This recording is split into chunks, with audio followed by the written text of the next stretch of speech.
नमस्कार, राज्य बहसमा स्वागत छ। म विनोद परियार। राज्य टेलिभिजनबाट नियमित रूपमा प्रस्तुत हुने यो कार्यक्रममा हामी समसामयिक विषयवस्तुमा केन्द्रित रहेर कुराकानी गर्ने गर्छौं। आजको श्रृंखलामा हामी युवासँग नजिक रहेर युवाको अहिलेको तत्कालीन समस्या, मुद्दा र आवश्यकता अनि युवाहरूको वर्तमान सोचको सन्दर्भमा केन्द्रित रहेर छलफल गर्दैछौं। नेपालमा अहिले पनि युवा पुस्ताहरूले आफ्नो देशमा भन्दा विदेशमा भविष्य खोजिराखेका छन्। हरेक चीजमा सम्भावना भन्दा बढी निराशा देखिराखेका छन्। आज हामी के साँच्चै नेपालमा निराशा हुने अवस्था हो त युवाहरूको? यही विषयमा अलि विश्लेषणात्मक ढंगबाट नेपालको वर्तमान परिप्रेक्ष्यमा युवाहरूको आवश्यकता, सोच र वर्तमान परिस्थितिको बारेमा छलफल गर्नेछौं। राष्ट्रिय युवा दिवसको सन्दर्भ पारेर हामीले यो कुराकानी गरेका छौं र आज हामीसँग हुनुहुन्छ राष्ट्रिय युवा परिषदका बोर्ड सदस्य रवि सेन्चुरी। यहाँलाई स्वागत छ। धन्यवाद। तपाई पनि एउटा युवा हुनुहुन्छ। हजुर। अब खास गरेर अहिले युवाहरूले आम रूपमा हेर्दाखेरिमा चाहिँ उनीहरूले यो देशमा भविष्य देखेका छैनन्। विदेश जाने वा +2 गरेपछि पनि विदेश जाने वा अलि धेरै आर्थिक रूपमा पनि आफ्ना आवश्यकताहरू पूरा गर्नु पर्यो भने विदेश जाने जस्तो सोच देखिन्छ र आम अभिभावकले पनि मेरो छोरा छोरी विदेश भएकोमा गर्व गर्ने जुन देखिया छ नि, तपाई एउटा युवा परिषदमा पनि भएको हिसाबले साँच्चै त्यस्तै हो? देखिनुलाई चाहिँ त्यस्तै देखिएको छ। यसलाई चाहिँ हामीले चाहिँ समाजशास्त्रीय दृष्टिकोणबाट हेर्दाखेरि समाजमा पारेका विभिन्न तत्त्वहरूले चाहिँ प्रत्यक्ष हामी परिवारहरूमा चाहिँ यसले चाहिँ प्रभाव पारेको हुन्छ। त्यो प्रभाव पार्ने क्रममा चाहिँ अब हाम्रो समाज कतातिर गइरहेको छ त भन्दाखेरि हामी डेली जीवनलाई हेर्दाखेरि हाम्रो डेली जीवनहरू, दैनिक जीवनहरू चाहिँ महँगीले च्याप्दै गइरहेको छ। हामीले उपयोग गर्ने वस्तुहरू, हामीले चाहिँ प्रयोग गर्ने वस्तुहरू चाहिँ दिन प्रतिदिन महँगिँदै गइरहेको छ। यस्तो अवस्थामा काहीँ न काहीँ आर्थिक रूपले महत्त्वपूर्ण भूमिका खेल्छ। पहिलो पक्ष भयो।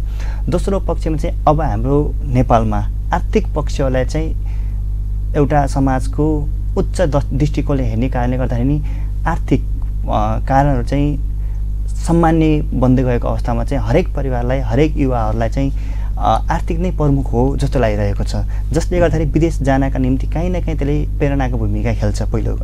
अनि अर्को कुरा के छ भन्दाखेरि हाम्रा युवा साथीहरू पनि नेपालमा सम्भावना नदेखेर विदेश गइसके पछाडि काहीँ न काहीँ हामी आफ्नो आर्थिक रूपमा चाहिँ सुरक्षित हुन्छौँ कि भन्ने कुराहरूले चाहिँ उनीहरूलाई चाहिँ उत्प्रेरित गरेको हुनाले गर्दाखेरि अहिलेको ट्रेन्डमा हेर्दाखेरि चाहिँ विदेश गइसकेपछि हामीले काय प्रकट गर्न सक्छौँ कि आफ्नो जीवनलाई चाहिँ सुधार गर्न सक्छौँ कि आफ्नो परिवारमा हामीले चाहिँ आर्थिक स्थिति सुधार गर्न सक्छौँ कि इच्छा आकाङ्क्षाहरू पुरा गर्न सक्छौँ कि र विदेश गइसके पछाडि समाजमा हामी चाहिँ सामान्य हैन सम्मानपूर्वक चाहिँ जीवन जीविकोपार्जन गर्न सक्छौँ कि एउटा सम्मान प्राप्त गर्छौँ कि यी कुराहरूले चाहिँ युवाहरूलाई चाहिँ विदेश जानका निम्ति चाहिँ उत्प्रेरित गरिरहेको छ। त्यही त अब जस्तो तपाईँ त एउटा सरकारको एउटा अङ्ग भनौँ न, राष्ट्रिय युवा परिषद बोर्डमा हुनुहुन्छ। तपाईँहरूले यी विषयहरू जे युवाको सोच देखिया छ नि, अब किन आकर्षित भाषण भन्दाखेरिमा अब सहज रूपमा हेर्दा कतिपय साँच्चै सिक्नको लागि गएको होला नि, कतिपय त अधिकांश युवाहरू चाहिँ आफ्नो आवश्यकता पूरा गर्ने तीव्र चाहना भनौँ न, हजुर, त्यसले चाहिँ विदेश जानुपर्ने वा सम्भावना चाहिँ विदेशमा खोज्नुपर्ने जुन परिपाटी देखिरहेको छ, यसमा सरकारको भूमिका वा हाम्रो समाजको भूमिका कहाँनिर चाहिँ कमजोर देखियो? सुरुमा हामीले चाहिँ के कारणले यहाँ रोक्ने भन्ने प्रश्नबाट अगाडि बढौँ। यहाँ एउटा युवा नेपालको सरकारले राष्ट्रिय युवा परिषदको परिवार संसार 16 देखि 40 वर्षको युवा उमेर समूहलाई हामी युवा भन्छौँ। 16 देखि 24 वर्षसम्म हामीले चाहिँ सिकाइको रूपमा लिन्छौँ र 25 देखि 40 वर्षसम्म चाहिँ हामीले चाहिँ आर्थिकसित जोडिने भनेर चाहिँ परिभाषित गरेका छौँ।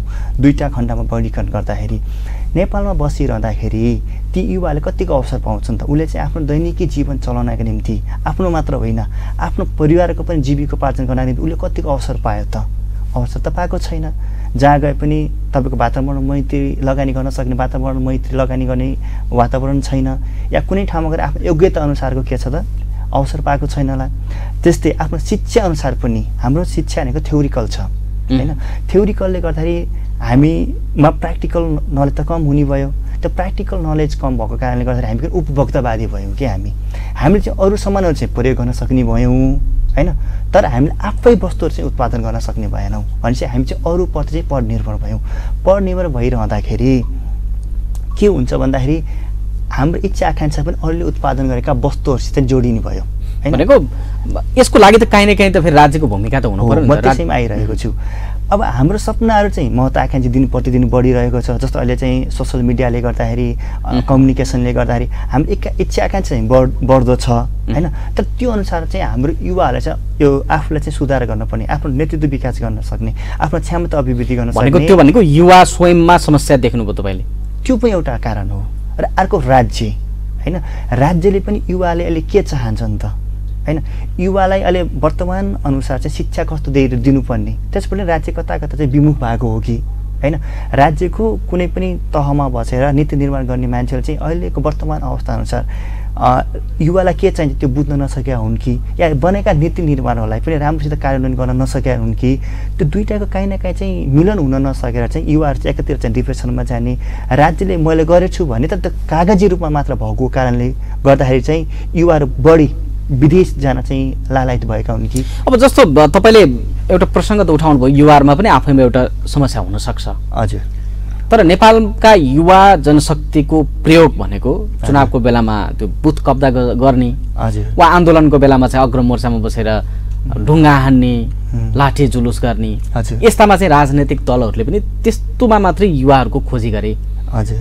जस्तो अहिले एक प्रकारले भन्दा अहिले त अस्थिरता नै छ, राजनीतिक स्थायित्व झन्डै झन्डै भइसकेको स्थितिमा पनि युवाहरूले आफ्नो भविष्य चाहिँ यो देशमा म यो हो है भनेर चाहिँ उनीहरूले देख्न अथवा त्यो सम्भावना आशाका किरणहरू किन पहिल्याउन सकेनन् त? सुरुमा चाहिँ हामी युवाले आफूलाई चाहिँ समीक्षा गर्नुपर्छ, आफूमा विश्वास गर्नुपर्छ। जबसम्म हामीले आफूले समीक्षा गर्दैनौँ र आफ्नो भविष्य अरूमा जोडेर देख्न थाल्छौँ, त्यहाँबाट समस्या सुरु हुन्छ होइन। आज हामी युवाहरूलाई चाहिँ आफूलाई कसरी निर्माण गर्ने होइन, त्यसमा पनि ध्यान दिनुपर्ने जरुरी म देख्छु। र अबका युवाहरू राजनीतिक चेतना चाहिँ हुनु जरुरी छ होइन। राजनीतिमा नलाग्नुहोस् म भन्दैन, हरेक युवाहरू चाहिँ राजनीतिमा आउनुपर्छ। तर त्यो सँगसँगै अब हामीले चाहिँ थ्योरिकल रूपमा होइन झन्डा बोकेर हिँड्ने राजनीतिले हामीलाई कहीँ पनि पुगाउँदैन। अबका युवा साथीहरू आफूलाई चाहिँ सबल बनाउनको निम्ति म केमा चाहिँ पर्फेक्ट छु, मैले के गर्न चाहिँ सक्छु, कति म अरूबाट चाहिँ उपयुक्त भएको छैन भनेर चाहिँ आफूले चाहिँ बारम्बार मन्थन गर्नुपर्छ। तर तपाईँले त्यो भन्दै गर्दा नि जसले झन्डा बोक्दैन वा ढुङ्गा हान्दैन वा जेल पर्दैन त्यसलाई त फेरि राजनीतिक शक्तिले त खोज्दैन नि त। यसलाई चाहिँ परिवर्तन गर्नु पर्यो नि। संस्कार त्यो छ नि त राजनीतिक संस्कार। हामीले चाहिँ ढुङ्गा हान्ने युवा खोजिरहँदाखेरि भोलि बिहान त्यसले नेतृत्वमा गइसकेपछि कस्तो कार्यक्रम गर्छ होइन। आज त अब हामीलाई दक्ष एउटा विषयमा दक्ष युवा चाहियो होइन, जसले चाहिँ एउटा भिजन दिन सकोस्, या कुनै एउटा विषय इकोनोमिकमा या समाजशास्त्रमा या त कुनै एउटा क्षेत्रमा चाहिँ विज्ञ युवाहरू चाहिँ हामी उत्पादन गर्नु पर्यो नि। त्यही विज्ञतालाई जोड्दै होइन, हामीले उनीहरूको ज्ञानलाई उमेरलाई जोड्दै तब पो हामी समृद्धिमा गइएला होइन। तर त्यस्तो खालको वातावरण तपाईँले भने जस्तो हाम्रो राजनीतिक दलहरूको त्यो सोचाइ वा समाजको बुझाइ वा हाम्रा जति पनि संरचना ती तयार छन् त तपाईँले भनेको जस्तै स्थितिमा पुग्ने त त्यो देखिँदैन। अहिले चाहिँ विचारको लडाइँ छ, अहिले मतलब यो पुस्ताको लडाइँ छ। हाम्रो अगाडिका नेताहरू पुस्ताहरू उहाँहरू आएको माध्यम फरक छ। उहाँले झन्डा बोकेर आउनुभयो होला, भूमिगत भएर आउनुभयो होला होइन, विभिन्न प्रक्रिया पुरा गर्दै आउनु भएको छ। तर अबको युवाहरू पनि त्यही मोडलमा जानुपर्छ भन्ने चाहिँ छैन। अबका युवाहरूले आफूले एउटा विषयमा पर्फेक्ट बनाएर, एउटा विषयमा निखारेर र स्वयं म केमा पर्फेक्ट छु भनेर त्यही विषयमा लाई अँगाल्दै अगाडि बढ्यो भने अझ राम्रो होला। तपाईँकै कुरालाई अहिले मैले रोकेर के भन्छु भन्दा अहिलेको राजनीतिक घटनाक्रममा हजुर त उमेरको हिसाबले युवा हजुर भनिएकाहरू हजुर उमेरले पाएका नेताहरूले जे गर्छन् उसले गलत गरे पनि सँगसँगै जानुपर्ने, जता जान्छन् उतै लहसिएको त देखियो। फेरि युवाहरू त कहीँ न कहीँ निर्णायक तहमा उनीहरूले भूमिका निर्वाह गर्न त सकेको देखिएन नि त। स्वार्थ भन्छ त्यसलाई होइन। त्यो किन स्वार्थी भए त? उनीहरू चाहिँ क्षमतै छैन, एउटा कुनै विषयमा चाहिँ उनीहरू विज्ञ नै छैनन् होइन। जब तपाईँ चाहिँ कुनै होइन एउटा उमेरमा शिक्षा सिक्ने लिने ठाउँ बेलामा या कुनै आफूलाई चाहिँ नेतृत्व विकास गर्ने क्रममा उनीहरूले ढुङ्गा बोकेको होला होइन, या नेतालाई पछि लाएर उनीलाई चाहिँ सहयोग गर्यो होला। तर उसले आफूले के गर्ने त? केही पनि छैन होला होइन। त्यो भए पछाडि के गर्ने त? आफूमा विश्वास भएन भने किनभने एउटा कुनै नेताले जे भन्यो त्यही मान्नु पर्यो, ग्रेडिङ त्यसरी पाइन्छ र म अगाडि माथि जान्छु कि भन्ने। त्यसो भए त यो सबै ठाउँमा समस्या छ। राजनीतिक दलको त्यो चाहे उमेरले पाएको नेता होस् या उमेरले भर्खरको 20-25 वर्षको युवा किन नहोस् त्यसमा समस्या छ। समस्या चाहिँ कसरी हामी चाहिँ सेफ हुन सक्छौँ, एउटा स्वार्थी मनोवृत्ति छ कि युवाहरूमा पनि। त्यसको पछाडि जस्तो युवाको त्यो स्वार्थीपन वा युवामा चाहिँ जे खालको समस्या देखाएको छ, आखिर त्यो त राज्यको संरचना वा समाजको संरचनाले पनि तयार पार्ने हो नि त। संरचनाले हामी के छ भन्दाखेरि हामी कम मेहनतमा ठुलो उपलब्धि हासिल गर्न चाहन्छौँ। हामीले कुनै पनि विषयमा गैर अध्ययन नगरिकन हामीले सुनेकै भरमा चाहिँ एउटा विचार निर्माण गरिरहेका छौँ, जसले चाहिँ काहीँ न काहीँ दुर्घटना बनाउँछ। त्यसैको पछिल्लो उदाहरणहरू चाहिँ हामी युवाहरू भने विभिन्न फोर्सहरू निर्माण भएका छन्। अब हामीलाई फोर्सहरूको आवश्यकता छैन कि, अब हामीलाई त समन्वय गरेर कसरी हामीले चाहिँ युवालाई एकजुट गराएर चाहिँ आर्थिक क्रान्ति गर्न सकिन्छ, त्यो ज्ञानलाई कसरी चाहिँ हामीले चाहिँ सिक्ने सिकाउँदै अगाडि बढ्न सकिन्छ, त्यो बहस हुनु पर्यो नि। सपोज म तपाईँलाई के भन्छु, नेपालमा कतिजना चाहिँ बेरोजगारी छन्, कति अर्ध बेरोजगारी छन्। आज तपाईँको चाहिँ ब्याचलर पास गरेका युवाहरू हेर्ने सबभन्दा बढी चाहिँ बेरोजगारी 29% बेरोजगारी चाहिँ स्नातक पढेका छन्। अझै पनि 51% युवाहरू कृषिमा निर्भर छन्। कोभिडभन्दा अगाडि तपाईँको 5 लाख वर्षमा 5 लाख युवाहरू विदेश जान्थे र दैनिक 3 देखि 4वटा चाहिँ लासहरू नेपालमा आउँथ्यो। अब कोभिड भइसके पछाडि कोभिडले एउटा नयाँ गरिबी जन्माएको छ हैन, त्यसको बारेमा बहस गर्ने कि नगर्ने। तर त्यही त, त्यसको बारेमा अब तपाईँ त एउटा भनौँ न अहिले राष्ट्रिय युवा परिषदको बोर्ड सदस्य, त्यो तपाईँको जिम्मेवारी पनि होला, कतिपय अवस्थामा त्यो काम गर्नुपर्ने दायित्व पनि होला, त्यही भएर तपाईँले अलि बढी चिन्तन मनन गर्नुभएको छ। तर आम रूपमा त अहिले कोभिडको बेला कोभिडले पारेपछि कोभिडको असरको बारेमा त्यसबाट कसरी उठ्ने वा युवाको अब हुन सक्ने बेरोजगारी समस्यालाई सम्बोधन गर्ने बारेमा त न राज्य न राजनीतिक दल वा न कुनै नागरिक समाज कोही चिन्तित भएको देखिँदैन। हामीलाई अहिले नेपालको समाजलाई चाहिँ सबै राजनीतिकरण भइसकेको छ। हामी राजनीति सत्ता टेकाउने र भत्काउने, हाम्रा नेताहरू पनि हाम्रा युवाहरू पनि या सबैको ध्यान कता छ त राज्यको चाहिँ यो राजनीतिले हाइज्याक भन्छ नि, हाइज्याक गरिदिएको छ कि। तर राजनीतिभन्दा पछाडि पनि युवा होला, युवाभित्र पनि अब बहस गर्नुपर्ने, त्यहाँभित्र पनि विभिन्न चाहिँ समुदाय होला, त्यहाँभित्र पनि तपाईँको शैक्षिक रूपले चाहिँ कोही माथि होला कोही तल होला। भन्नको मतलब के भन्दाखेरि कसैले अलिक बढी अवसर पायो होला शिक्षामा, कसैले पाएको छैन होला, त्यसमा पनि भौगोलिक रूपमा कोही विकट ठाउँमा होला, कोही चाहिँ सुगम ठाउँमा होला हैन। ती युवाहरू पनि अब बहस गर्नुपर्ने बेला भएको छ कि युवा भन्छौँ हामीले, तर युवाभित्र पनि कसले चाहिँ अवसर पाएको युवा छ, एउटा अवसर नपाएको युवा छ हैन। अवसर पाएकोले जहाँ पनि प्रतिस्पर्धा गरेर अगाडि जान सक्छ होला, तर अवसर नपाउने त फेरि गरिबीकै दलदलमा फस्ने भयो नि त हैन। त्यही अवसर नपाएका विकट ठाउँमा परेका युवालाई पनि कसरी ल्याउनु पर्छ भनेर बहस गर्ने बेला हो यो। तर हामी कहाँ छौँ त, कसरी सरकार ढल्ने हैन, कसरी चाहिँ तपाईँको चाहिँ सरकारलाई बचाउने। र त्यही कुराले के छ त, धेरै पुस्ताहरू, मेरो पुस्ता मात्र होइन, अहिलेसम्म 2007 सालदेखि अहिलेसम्म हेर्दाखेरि चाहिँ धेरै पुस्ताहरू चाहिँ त्यसरी नै अहिले हामी युवाहरू 40.35% छौँ युवाहरू हैन। त्यो जनसङ्ख्या लाभान्त लिनुपर्छ नि राज्यले। आजको युवा मध्येको तपाईँले भन्नुभयो नि 5 लाख त प्रत्येक वर्ष जान्छन्, जान्थे पहिला कोभिड अहिले कोभिडका कारणले रोकिया छ। अब कोभिड पछाडि हामीले अध्ययन गर्ने हो भने युवाहरूमा धेरै मनोवैज्ञानिक रूपमा चाहिँ असर परेको छ। अहिले युवाहरू फ्रस्ट्रेसन छन्, आफ्नो भविष्य चाहिँ सुन्दर देखिरहेका छैनन् हैन। युवाहरू के गर्न खोजिरहेका छन्, तर अवसर के गर्ने एउटा प्रोसेस पनि थाहा छैन कि हामीलाई हैन। त्यही त भनेको ऊ ब्याचलर पढ्या होला वा स्नातकोत्तरै गरेको छ, तर हजुर ऊ बेरोजगार छ, बेरोजगारी छ, वा उसले आफ्नो कुरा चाहिँ समस्या भन्न सक्दैन र तपाईँले भने जस्तो मनोवैज्ञानिक रूपमा ऊ हजुर त्रसित भएर बस्नु परिरहेको छ। हजुर केही गर्न चाहिरहेको छ उसले। त्यस्तोको लागि तपाईँहरू जस्तो तपाईँहरू त एउटा राज्यको एउटा निकायको बोर्डको सदस्य हो नि, हजुर तपाईँहरूले के गर्नु भएको छ त त्यसो भए? अहिले हामीले युवा परिषद स्थापना भएको लगभग पहिलो कार्यकाल सकेर दोस्रो कार्यकालमा छौँ। अहिले म दोस्रो कार्यकालको बोर्ड सदस्य छु। त्यहाँ बोर्ड हाम्रो कार्यकारी अध्यक्ष माधव ढुङ्गेल हुनुहुन्छ। माधव ढुङ्गेल भनेको विद्यार्थी राजनीतिबाट खारिएर अनुभव सङ्घालेर आउनुभएको एउटा डाइनामिक लिडर हुनुहुन्छ हैन। र उहाँको नेतृत्वमा हामीले अहिले पछिल्लो समय हरेक दिन एउटा कार्यक्रम गरिरहेका छौँ। कोभिडको बेलामा पनि हामीले कोभिड विरुद्धको जनचेतना सचेतना कार्यक्रम चलायौँ र अहिले पनि हामीले के गरिरहेका छौँ, कसरी उद्यमशीलतातिर हामीले चाहिँ युवाहरूलाई चाहिँ जोड्न सकिन्छ हैन, कसरी विज्ञान प्रविधिलाई अगाडि बढाउन सकिन्छ हैन, कसरी हामीले चाहिँ युवालाई प्राज्ञिक रूपमा पनि अगाडि बढाउन सकिन्छ भनेर विभिन्न कार्यक्रमहरू पनि गरिरहेका छौँ। यसै सन्दर्भमा पनि हामीले यो अन्तर्राष्ट्रिय युवा दिवस पारेर हामीले 20-25 कार्यक्रमहरू सप्ताहव्यापी रूपमा हामीले चाहिँ मनाउँदैछौँ, जसमा चाहिँ काहीँ न काहीँ हामीले चाहिँ युवाहरूलाई चाहिँ जोड्ने काम गरेका छौँ। र फेरि यो सबभन्दा ठुलो चाहिँ नीति बन्नु पर्दो रहेछ हैन। नीतिमै टेकेर चाहिँ तपाईँको चाहिँ काम गर्न सजिलो हुन्छ नि त। अब हामीले चाहिँ त्यहाँ स्थानीय तहमा चाहिँ युवाहरूलाई चाहिँ कसरी समावेश गर्न सकिन्छ भने हामी चाहिँ युवा नीति बनायौँ।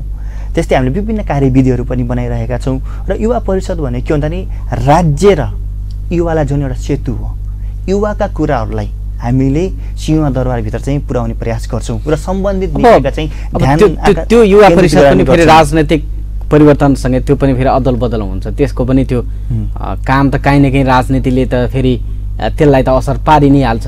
युवा परिषद भनेकै राजनीति नेतृत्व गरेकाबाट केही रूपमा चाहिँ त्यहाँ प्रतिनिधि हुन्छ नै र केही विज्ञहरू पनि त्यहाँ प्रतिनिधि हुन्छन्।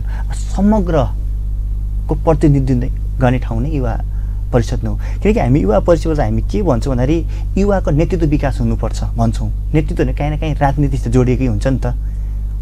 त्यो त नेतृत्व त भयो, तपाईँले भने जस्तो उद्यमशीलता वा उसले चाहिँ सम्भावनाका ढोकाहरू खोल्ने त्यस्तो त काहीँ न काहीँ लिडरहरूले यो चाहिँ गरेछन् भन्यो भने गाइडलाइन होला नि त युवालाई। त्यस पछाडिको मभन्दा अगाडिको पुस्ताले पनि ढुङ्गा हानेको छ वा राजनैतिक रूपमा उसले चाहिँ राजनीति गरेर जीविकोपार्जन मजाले चलाएको छ, गाडी चढेर हिँडेको छ भने अनि त्यसले कतिको प्रभाव पार्छ? अब हामीले प्रश्न गर्नुपर्छ है। अब राजनीति गरेको छ तर कुनै पनि काम गरेको छैन र उसले चाहिँ गाडी चढेर हिँडेको छ भने हामीले चाहिँ प्रश्न गर्न सक्नुपर्छ किन, कसरी र कहाँबाट भनेर। जबसम्म हामीले प्रश्न गर्न सक्दैनौँ तबसम्म यस्तो प्रक्रिया चलिरहन्छ कि एकातिर हामी आदर्श समाजको निर्माण गर्न खोजिरहेका छौँ र हामी फेरि त्यसमा भाँसिरहँदाखेरि चाहिँ काहीँ न काहीँ यो कुराहरू मिल्दैन क्या। त्यही त भनेको अहिले हाम्रो समाजको संरचना हेर्ने भने त हरेक मान्छेलाई चाहिँ बिना मेहनत पैसा कमाउनु परिराखेको छ, रातोरात धनी हुनु परिरहेको छ नि होइन। सिप हामीसित केही पनि छैन। हामी सिप सिक्नुभन्दा पनि कुनै एउटा नेताको चाहिँ भजन मण्डली गरेर चाहिँ चाँडो फड्को हामी चाहिँ अघि मैले भने स्वार्थ, हामी स्वार्थ केन्द्रको लागि चाहिँ हामी के गर्नु भयो भन्दाखेरि सिप्स र मेहनततिर हामी लागेनौँ कि। हामी के गर्यौँ त ढुङ्गा हान्नतिर गयौँ, हामी के गर्यौँ त झन्डा बोकेर हिँड्न थाल्यौँ, हामी के गर्यौँ त अहिले युवाहरूमा चाहिँ सबभन्दा खतरा कुरा के देखेको छ भने हाम्रा युवा साथीहरू कसैलाई चाहिँ सामाजिक सञ्जालमा हेर्दाखेरि पनि कसैलाई हामी चाहिँ धेरै भगवान् बनाएका छौँ आफ्नो पक्षलाई होइन, अर्कोलाई हामी अर्को पक्षलाई के राख्छौँ त हामीले राक्षस बनाएका छौँ होइन। हामी युवाहरूलाई कि आकाशमाथि पुगाएका छौँ कुनै मान्छेलाई कि त हामीले धरतीमा गाडेका छौँ कि समथर ठाउँमा चाहिँ हामीले लिएर सोच्न सकिरहेका छैनौँ। यसको अन्त्य हुनुपर्छ। अब युवाहरूले होइन कुनै पनि कुरालाई चाहिँ प्रश्न गर्ने र म कहाँनिर छु र मैले गरेर कामहरू ठिक छ कि छैन र सोच्ने बेला चाहिँ आएको छ। अब तपाईँले भनेका कयौँ कुराहरूले कतिपय युवाहरू अहिले चाहिँ खास गरेर अहिले चाहिँ कोरोना पछाडिको यो अवस्थामा धेरै चाहिँ बेरोजगार छन्। स्वदेशमै रोजगारीको अवसरहरू जे सिर्जना थियो ती चिजहरू छैनन्। कतिपय होटल चलाएका युवा होलान्, उनीहरू पनि कोभिड पछाडि चाहिँ धाराशायी हुने अवस्थामा छन्। अब यस्तो बेलामा यो चाहिँ एक प्रकारले भन्दा राजनैतिक अस्थिरता पनि देखिएको छ। यो कोभिडका कारणले के गर्ने भन्ने अन्योलता भएको बेलामा चाहिँ अब यो बेलामा चाहिँ युवाहरू कसरी चाहिँ आशावादी हुने? जस्तो हामीले बहस गर्नुपर्ने कुरा के छ भन्दाखेरि कोभिडले नयाँ गरिबी जन्माएको छ। कसरी भन्दाखेरि युवाहरू चाहिँ रोजगारीबाट चाहिँ छुट्टिनु परेको छ, निकालिएका छन्। आफूले थालेका उद्योगहरू भनौँ या व्यवसायहरू चाहिँ धराशायी भएका छन्। आज कति युवाहरूले चाहिँ तपाईँको लोन लिएर पनि त कार्यक्रम गरे होला नि, मतलब आफ्नो व्यवसाय थाले होला नि। आज त्यो लोन तिर्न नसकेर फ्रस्ट्रेसनमा गएका छन् नि होइन। ती युवालाई आदर्शवानले चाहिँ हुनेवाला केही पनि छैन है फेरि होइन। यसमा चाहिँ राज्यले चाहिँ जिम्मेवार भएर आज हामीसित 3 तहको सरकार छ, एउटा चाहिँ सङ्घ, एउटा प्रदेश र स्थानीय तह। र यी सबै सरकारहरूले चाहिँ आफ्नो क्षेत्रका युवाहरूलाई चाहिँ समस्या के हो त होइन, राज्यले जति पनि दिएको छ अहिले फेसिलिटीहरू नीति नियम बनाएर त्यसलाई सही तहहरूमा सही मात्रामा प्रयोग गर्यो भने पनि हामी चाहिँ धेरै युवाहरूलाई चाहिँ एउटा आशाको केन्द्र जगाउन सक्छौँ। भनेको अहिले चाहिँ तपाईँले भने जस्तो स्थानीय तहहरू बढी जिम्मेवार हुनु पर्यो, उनीहरूले युवाको आवश्यकता के हो त्यो पहिचान गर्नु पर्यो। हो, किन भन्दा स्थानीय तह भनेको चाहिँ अहिलेको सबभन्दा शक्तिशाली सरकार हो। यस मानेमा कि युवा तपाईँको चाहिँ स्थानीय तहले तपाईँको चाहिँ नीति पनि बनाउँछ, आफ्नो ऐन कानुन पनि बनाउँछ र बनाएका ती ऐन र नीतिलाई के गर्छ त्यसले कार्यान्वयन पनि गर्न सक्छ।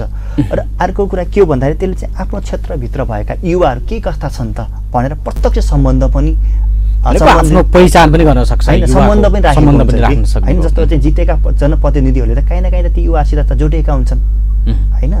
र तिनीहरूले चाहिँ उनीहरूले चाहिँ आफ्नो प्रोफाइल पनि बनाएका हुन्छन् र ती प्रोफाइल बनाउने क्रममा चाहिँ कुन युवा कस्तो क्षमता छ, कुन समुदायका युवाहरू छन्, उनीहरू चाहिँ बसेको स्थान कस्तो छ, उनीहरूको क्षमता कस्तो छ होइन, उनीहरूले चाहिँ के गर्दाखेरि राम्रोसित चाहिँ अगाडि बढाउन सकिन्छ भने सबभन्दा बढी नजिकबाट बुझ्ने भनेको स्थानीय तह नै हो।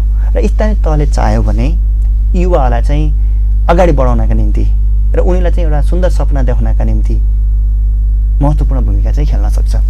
जस्तो स्थानीय तहहरू आइसके पछाडि देखिएका केही दृष्टान्तहरू, हजुर, स्थानीय तह भइसके पछाडि गाउँको विकास गर्नु पर्यो, बाटो पिच भयो, सडक पिच भइसके पछाडि त्यहाँ विकास भएर युवाहरू बस्लान् भन्दा झन् त्यहाँबाट बसाइसराईको स्थिति बढेको।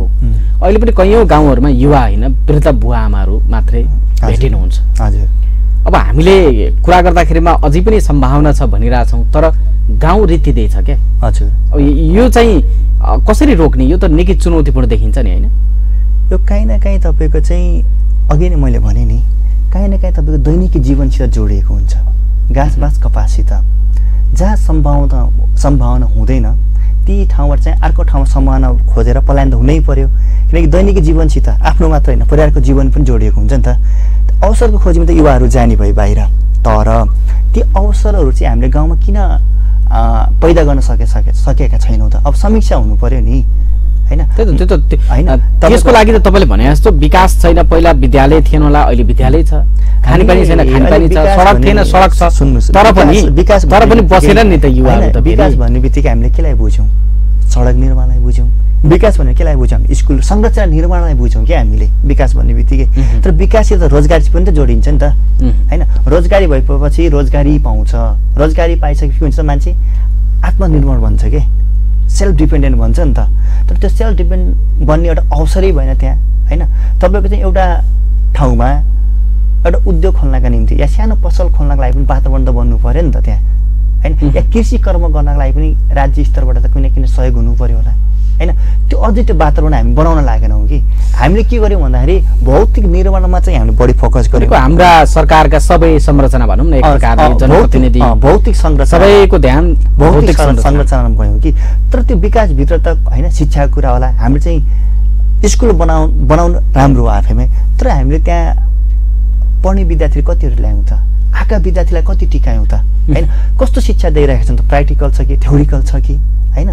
या तपाईँको चाहिँ महिलाहरूको अवस्था कस्तो छ त? त्यहाँभित्र दलितहरूको अवस्था कस्तो छ? या हरेक समुदायको अवस्था कस्तो छ त? उनीहरूको अवस्थालाई चाहिँ माथि उठाउनका निम्ति हामीले कस्तो पहल कदमी गऱ्यौँ त होइन? उनीहरूलाई आत्मनिर्भर बन्नको लागि चाहिँ हामीले कस्तो नीति निर्माण गऱ्यौँ त? या उनीहरूलाई चाहिँ आर्थिक रूपमा हामीले कस्तो सहायता गऱ्यौँ त? त्यो त छैन नि त। त्यसले गर्दाखेरि के हुने भयो भन्दाखेरि युवाहरू माथि जिम्मेवारी हुन्छ। अघि नै मैले तपाईँ अवगत गराइसकेँ, तपाईँको चाहिँ परिवारको आफ्नो करियर जोडिएको हुन्छ, भविष्य जोडिएको हुन्छ, दैनिकी या परिवारको जोडिएको हुन्छ होला, बिहा गरेको चाहिँ आफ्नो फ्यामिलीको जोडिन्छ होला, सन्तानको जोडिन्छ। अनि बस्ने रहर हुँदाहुँदै पनि बाध्यताले गर्दाखेरि होइन उनीहरू के हुनुपर्छ भने आफ्नो ठाउँ छोडेर बाहिर जानुपर्ने हुन्छ। अब यही चिजलाई रोक्ने अस्त्र अब कसरी पहिल्याउने? सुरुमा मूलत अब जस्तो तपाईँले भनेको केही स्थानीय सरकार जिम्मेवार भएर हुन सक्ला, सरकार जिम्मेवार भएर हुन सक्ला भन्ने त छ। हजुर, तर त्यति मात्रै भएर पुग्नेवाला छ त? पुग्दैन। यसको लागि के हो भन्दाखेरि हाम्रो नेपालमा यति धेरै नीति नियमहरू बनिसकेका छन् होइन? ती नीति नियम मात्र कार्यान्वयन भयो भने धेरै युवाहरूले चाहिँ आफ्नै ठाउँमा धेरै कुराहरू गर्न सक्नुहुन्छ होइन? जस्तो तपाईँको प्रदेशकै बजेट हेर्ने हो भने, तपाईँको चाहिँ केन्द्रकै बजेट हेर्ने हो भने, स्थानीय तहकै बजेटहरू हेर्ने हो भने युवा लक्षित भनेर धेरै बजेटहरू आएको छ होइन? उनीहरूको सिप सिकाउने, युवालाई चाहिँ ऋण दिने, युवाको लागि चाहिँ विभिन्न सम्बोधन भएको छ भनौँ न। तर त्यो कार्यान्वयन भएको छैन क्या। यदि हामीले सही मात्रामा त्यो कार्यान्वयन गर्न सकियो भने पनि होइन सम्बन्धित लक्षित वर्गलाई चाहिँ हामीले त्यो सेवा सुविधा दिन सकियो भने पनि एउटा सुरुवात चाहिँ हुन्छ होइन? हामीले त्यसको लागि चाहिँ जसले सेवा लिने हो त्यो पनि सचेत हुनु पर्यो, दिनेले पनि कार्यान्वयनतर्फ ध्यान दिनु पर्यो। अहिले हामी चाहिँ सस्तो लोकप्रियताभन्दा माथि उठेर होइन, जस्तो अब हामी त अहिले त हामी पपुलिस्ट छौँ नि त होइन? त्योभन्दा माथि उठेर होइन अलिक ढिलो ल्याउँला बरुभन्दा, तर अध्ययन अनुसन्धान गरेर होइन हामीले आफूले प्रश्न गरेर हामीले कसलाई दिन खोजेका हौँ त होइन? हामीले दिइसकेपछि के फाइदा हुन्छ होइन? र हामीले दिँदाखेरि चाहिँ उसले चाहिँ आफ्नो जीवनमा कसरी चाहिँ परिवर्तन गर्न सकिन्छ, यी कुरालाई ध्यान राखेर सम्बन्धित निकायहरू जिम्मेवार भएर होइन उनले चाहिँ हामीले सेवा दिन सक्यो भने काहीँ न काहीँ परिवर्तन चाहिँ हुन्छ। अब जस्तो तपाईँ आफै पनि स्थानीय तहहरूमा अध्ययनमा जानु भएको छ, त्यहाँ काम पनि गर्नु भएको छ। हजुर, साँच्चै हाम्रो स्थानीय तहहरू फेरि त्यति जिम्मेवार छन् त? तपाईँले अघि भनेको कुरामा चाहिँ स्थानीय अध्ययन अनुसन्धान गर्ने वा कार्यक्रम बनाउनुभन्दा अगाडि त्यसको आवश्यकता पहिचान गर्ने त्यो गर्छन् त? अहिले तपाईँको चाहिँ बजेट बनाउने प्रक्रिया मैले हेरेँ धेरै ठाउँमा। त्यो हेरिरहँदाखेरि चाहिँ तपाईँको त्यो धेरै यो विषयगत समिति भन्छ नि, ती विषयगत समितिहरूमा पनि त्यो धेरै छलफल गरेको चाहिँ पाइएन। म कुन समितिमा छु, जनप्रतिनिधिहरू भन्ने कुरा पनि थाहा छैन होइन। अब उहाँले थाहा छैन भने भन्नुको मतलब के हो भन्दाखेरि आवश्यकताहरू के हो भन्ने कुरा थाहा नहुने नि त होइन। र अर्को कुरा के छ भन्दाखेरि तपाईँको चाहिँ बजेट निर्माण गर्दाखेरि 7 चरण हुन्छ होइन। त्यो चरणमा के हुन्छ भन्दा एउटा चरण, चौथो चरणमा हामी वाडामा जानुपर्छ, जनतासित जानुपर्छ र तपाईँहरूको समस्या के छ भनेर हामी ल्याउनुपर्छ। त्यसैको आधारमा के गर्नुपर्छ भन्दाखेरि वाडाले चाहिँ आफ्नो बजेटहरू योजनाहरू निर्माण बनाएको हुन्छ र अन्तिममा चाहिँ उपाध्यक्षलाई पठाएको हुन्छ। त्यो क्रममा के देखिन्छ भन्दाखेरि त्यो बजेट तर्जुमाको प्रक्रियामा युवाहरूलाई चाहिँ सहभागिता गराइँदैन होइन। युवाहरूलाई चाहिँ उनीहरूको मत ल्याइँदैन क्या। त्यो मत नलिनु भनेको चाहिँ युवाहरूको चाहिँ समस्यालाई चाहिँ इग्नोर गर्नु हो नि त, व्यवस्था गर्ने हो नि त। त्यो अहिले तपाईँले भन्दा युवा मात्रै होला, तर सबैलाई नै त्यो त्यस्तै परिपाटी देखिन्छ। हजुर, अनि र काहीँ न काहीँ चाहिँ कपी पेस्ट होइन, बजेटहरूमा चाहिँ कपी पेस्ट अहिले कसले कस्तो ल्याएको छ त्यो हेरेर चाहिँ निर्माण गर्दाखेरि होइन, नक्कल गर्ने वा आफ्नो आफूलाई मन लागेका योजनाहरू समावेश गर्ने आवश्यकता भन्दा पनि त्यो कसरी चाहिँ म पपुलिस्ट हुन्छु क्या होइन, कसरी चाहिँ हाम्रो चर्चा परिचर्चा हुन्छ भन्ने कुरामा केन्द्रित हुँदाखेरि चाहिँ जसले चाहिँ आवश्यकता छ ती आवश्यकताहरू चाहिँ के छ कटौती भएको छ। अब तपाईँ पनि एउटा युवा हुनुहुन्छ उमेरको हिसाबले पनि। हजुर, साँच्चै कि तपाईँ आफैले पनि अहिले जे संरचनाहरू अथवा जे खालको परिदृश्यहरू देखिरहेछ, हजुर, तपाईँ आफै पनि यही देशमै म भविष्य चाहिँ खोज्न सक्छु भन्ने त्यस्तो सम्भावना देख्नुहुन्छ त?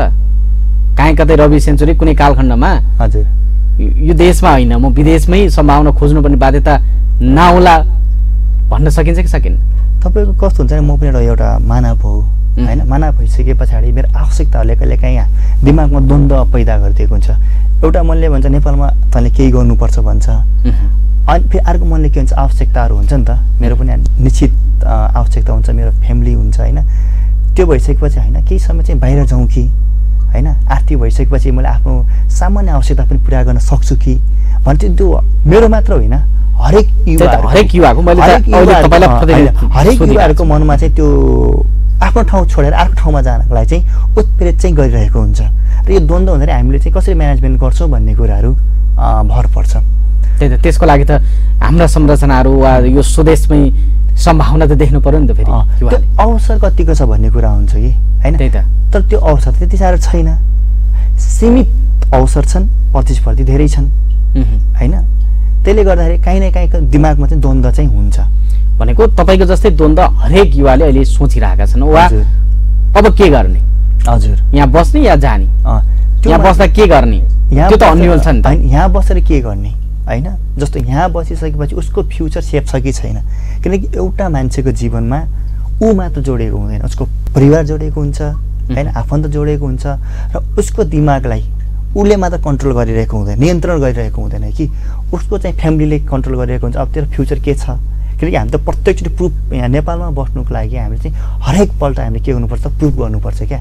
म नेपालमा बसेको चाहिँ ठिक छ, मैले यसो गर्दैछु भनेर के गर्नुपर्छ, आफूलाई मात्र होइन आफ्नो परिवारलाई हामीले प्रुफ गर्नुपर्ने हुन्छ, आफ्नो साथीभाइलाई प्रुफ गर्नुपर्ने हुन्छ, चिने जानेका मान्छेलाई पनि हामीले के गर्नुपर्छ त प्रुफ गर्नुपर्छ क्या। म नेपालमा बसेको कारण मैले अघिदेखि तपाईँलाई भनेको यो यस्तो खालको चुनौतीलाई चाहिँ हजुर अब हामीले चाहिँ कसरी सामना गर्ने भनेपछि यो त भयङ्कर चुनौती देखियो। भयङ्कर चुनौती छ यो। अहिले त युवाको मात्रै होला, भविष्यमा त एउटा युवा जाँदै गर्दा उतै बस्न थाल्यो भने उसको परिवार जान्छ, हजुर, उसको शाखा सन्तान उतै जान सक्लान्। त्यो हुँदा त कालान्तरमा प्रकारान्तरले त यो देशमा त धेरै जनशक्ति पलायन हुने भयो नि त, नेपाली पलायन हुने भयो नि त, नेपाली पलायन भन्दा देश छोड्ने भयो, जनशक्ति पलायन हुने भयो। त्यही त, यसको बारेमा चाहिँ राज्यले चिन्ता गरेका छैन। तपाईँहरू त बोर्डमा हुनुहुन्छ, यस्ता कुराहरू सरकारको अङ्गलाई भन्नुभएको छ कि रिटर्न ए माइग्रेन्ट भनेर हामी चाहिँ स्थापित गरेको छ युवा परिषदले, जसले के गर्छ भन्दाखेरि विदेशबाट फर्केर आउनुभएका युवाहरूलाई चाहिँ गोलबद्ध बनाएर होइन सहकारीका माध्यमबाट हुन्छ कि कुनै माध्यमबाट हुन्छ कि उनलाई चाहिँ उपलब्ध बनाएर विभिन्न व्यवसायहरू चाहिँ थालनी गरेको या कन्सल्ट गर्ने त्यो थालनी चाहिँ गरिरहेको छ युवा परिषदले। भनेको अहिले युवाहरूको लागि सम्भावनाका जस्तो कतिपय अवस्थामा त कतिपय ठाउँमा अनुदान दिएका होलान्, युवा उद्यमशीलताका निम्ति चाहिँ प्रवर्धन गरिरहेका छन् नि। हजुर, त्यो सम्भावना हुँदाहुँदै पनि कयौँ ठाउँमा के पनि देखिन्छ भन्दा युवाहरूले नगरेको पनि छन्, आएनन्। तपाईँ कस्तो हुन्छ भन्ने पनि छ नि। यसलाई चाहिँ हामी दुई तिन कुराले चाहिँ हेर्नुपर्छ। राज्यले नीति निर्माण बनाएको छ होइन, अनि त्यो नीति निर्माणलाई चाहिँ व्यापक प्रचार गर्न सकेको छैन होइन। अर्को कुरा के चाहिँ हामी युवाहरूमा पनि केही कमी कमजोरी छ, त्यसलाई कसरी प्राप्त गर्ने होइन, त्यो प्राप्त गर्ने एउटा प्रोसेसिङ हुन्छ नि त। त्यो प्रोसेस नै हामी चाहिँ जानिरहेका हुँदैनौँ कि। जस्तो बिना धितो बिना ब्याज भन्ने चाहिँ युवा परिषदको ऋण दिने एउटा माध्यम छ, एउटा योजना छ। त त्यो कसरी प्रोसेस गर्ने त्यो धेरै युवाहरूलाई त थाहा हुँदैन नि त। त्यो थाहा नभएकै कारणले के हुने भयो त, भएका अवसरहरू पनि होइन, त्यो माध्यम के कुनै ठाउँमा चाहिँ कुनै एउटा वस्तु दिएको छ, तर हामी कसरी जाने त्यहाँ? त्यो जहाँ हो त्यहाँ पुग्नु सकेका छैन भनौँ न। जे चिज छ त्यहाँ पुग्नै सकेका छैनौँ, युवाहरू पुग्न सकिरहेका छैनौँ कि होइन। त्यो पुग्नलाई चाहिँ आवश्यक कुराहरू के हो त, त्यतातिर ध्यान दिनुपर्ने हो। हामी त्यो ध्यान दिन पनि सकिरहेका छैनौँ होइन। त्यसले गर्दा काहीँ न काहीँ कस्तो हुन्छ भन्दाखेरि हामी सबैमा काहीँ न काहीँ के छ त, समस्या छ। अब त्यो समस्याको समाधान कसरी गर्ने? अन्तिममा त्यो समस्याका समाधान गर्नका निम्ति चाहिँ हामी युवाहरूले चाहिँ अहिले सोसल मिडियाहरू छ होला, विभिन्न चाहिँ तपाईँको चाहिँ सञ्चार माध्यमहरू छ होला होइन। हामीले गर्न खोजेको के हो त, मेरो क्षमता के छ त होइन, मैले यहाँ बसिसकेपछि मैले के गर्दाखेरि अझ बेटर गर्न सक्छु, त्यसमा चाहिँ ध्यान केन्द्रित गर्नु पर्यो सुरुमा। र मैले गर्न खोजेका कामहरू या मैले गर्न खोजेका कुनै पनि योजनाहरूसित राज्यले कहाँ कसरी फेसिलिटी दिएको छ त, त्यो फेसिलिटी मैले चाहिँ स्थानीय तहबाट पाउँछु कि, त्यो फेसिलिटी मैले चाहिँ प्रदेशबाट पाउँछु कि, त्यो फेसिलिटी मैले सङ्घबाट पाउँछु या त्योसँग सम्बन्धित कुनै एउटा निकाय छ कि, त्यो कुरा चाहिँ युवाहरूले चासो राख्नु पर्यो। र त्यसको लागि चाहिँ ममा आवश्यकता के पर्छ त, त्यो आवश्यकताहरू पनि के गर्नु पर्दा डकुमेन्टेसनहरू गर्नु पर्यो होइन। र त्यति मात्र गरेर पनि भएन, म त्यो कामलाई चाहिँ जति दुःख परे पनि होइन या जति जे परे पनि म यसलाई चाहिँ टिकेर यसरी गर्न सक्छु भनेर एउटा सङ्घर्ष गर्ने अटुट पनि हुनु पर्यो। त्यति गर्न सक्यो भने राम्रो रिजल्ट चाहिँ आउँछ। हस्, हामी आशा गर्छौँ युवाहरू यो देशमै बसुन्, यो देशकै सेवा गरून् र यही देशमै केही गरून्। हजुर, त्यो खालको वातावरण बनोस् भन्ने हामी आम नेपालीहरूको चाहना पनि छ। हजुर, यो समय र संवादको निम्ति यहाँलाई धन्यवाद छ। धन्यवाद छ विनोद सर, राज्य टेलिभिजनलाई पनि हस् धन्यवाद छ।